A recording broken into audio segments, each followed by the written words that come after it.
If you run a dental practice and you've ever looked at your bank account at the end of the month and wondered, where did all that money go? This video is for you. I'm Conan, a CPA, and today I'm going to show you the one number that determines almost everything about your practice's profitability and the most common mistake I see practices make with it. Here's a number that should get your attention. Take two dental practices, both collecting $1 million a year. One runs at 55% overhead. The other runs at 70%. That 15 percentage point gap equals $150,000 a year in additional profit for the first practice. Same revenue, same number of patients walking through the door. The only difference is how well they manage one metric, overhead.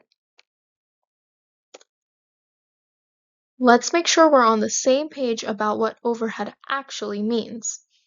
Overhead is every dollar that leaves your practice before it gets to you.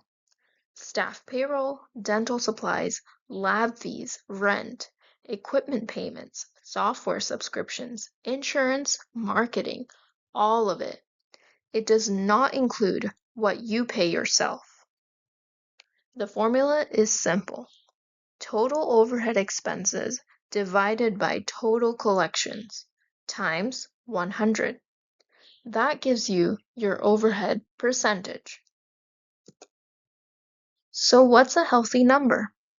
Industry data puts the average dental practice overhead somewhere between 60 and 65% of collections.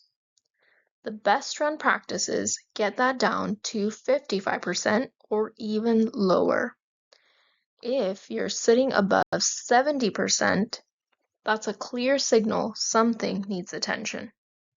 And here's the thing. Most dentists have never actually calculated this number for their own practice. They know if cash feels tight, but they don't know why. When we break overhead into categories, staff payroll is almost always the biggest piece, typically 25 to 30% of collections. Clinical supplies usually run 4 to 7%. Lab fees land somewhere between 5 and 8%. Rent and facility costs are usually 5 to 10%. Knowing these benchmarks lets you see immediately which category in your practice is out of line. Because the leak is rarely one big mistake. It's usually a few categories quietly running high at the same time.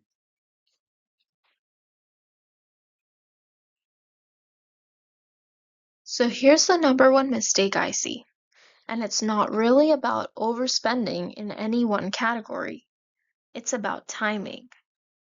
Most practices only look at their overhead number once a year, usually when their accountant hands them year-end financials.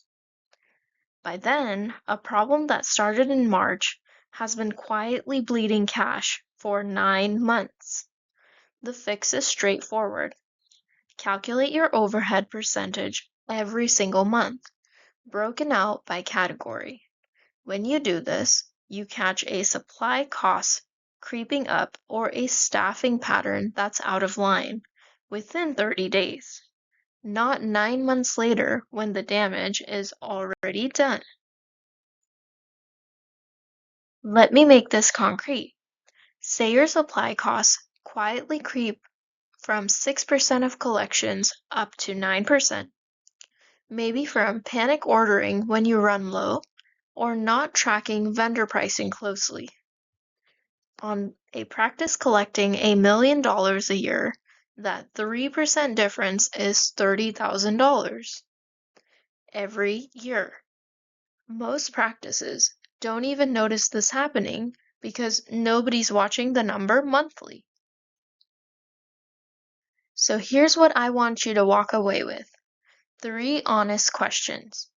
Do you know your overhead percentage right now off the top of your head? Has anyone ever benchmarked your numbers against real industry data for practices your size? And are you tracking this monthly or finding out once a year at tax time? If you answered no to any of those, you're not alone. Most practices are in exactly the same position, but it also means there's likely real money sitting on the table in your practice right now. And that's where the next step comes in. I offer a free, no obligation overhead benchmark review for local dental practices.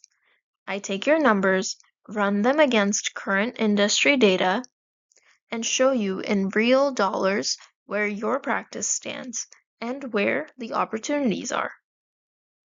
No vague advice, no pitch dressed up as a consultation, just clear, honest numbers about your own practice. And I want to be upfront. I'm not here to replace whoever handles your taxes or your books. I work alongside your existing team. If you have an accountant you trust, keep them. What I focus on is the advisory side, the financial decisions that tend to fall through the cracks when everyone's head down in the day-to-day. If any of this resonated with you today, check your email. I reached out personally before sending this over, and all my contact information is right there whenever you're ready to connect. And listen, I genuinely appreciate you giving this your time. I know your days are packed, and the fact that you watch this tells me you care about running a financially healthy practice. That's exactly the kind of dentist I love working with. I'm Kanan. Let's talk soon.